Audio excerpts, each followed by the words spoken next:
یو کس وایي چې زه حج ته روان یم، وړومبی فلایټ دی او هغه په 18 اپریل دی او دا فلایټ مدینې منورې ته دی. وړومبی جهاز د مدینې منورې آداب او اعمال څه دي؟ مدینه منوره دا د رسول الله صلی الله علیه وسلم وطن دی.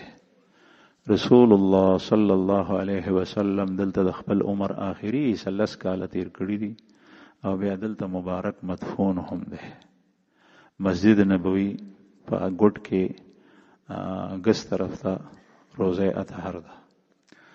دا قدم په قدم باندې دا ځای ډیر محترم مبارک دی، ډیر په آداب سره وخت تیرول پکار دي. دلته نه چې نو احرام بنه تړي، ځکه چې مدینه منوره د حج ځای نه دی، حج په مکه مکرمه کې کیږي. نو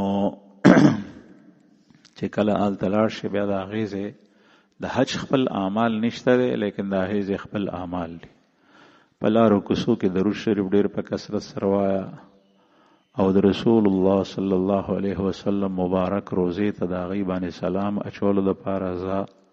او سره خوا کې د بقی مقبره ده، د بقی په مقبره کې 10,000 صحابه کرام مدفون دي. 10,000 صحابه کرام هغې باندې سلام اچولو ته ځه او مزونه په مسجد نبوي کې کو، ځکه چې یو مزیو په 1000 مزونو باندې ثواب لري.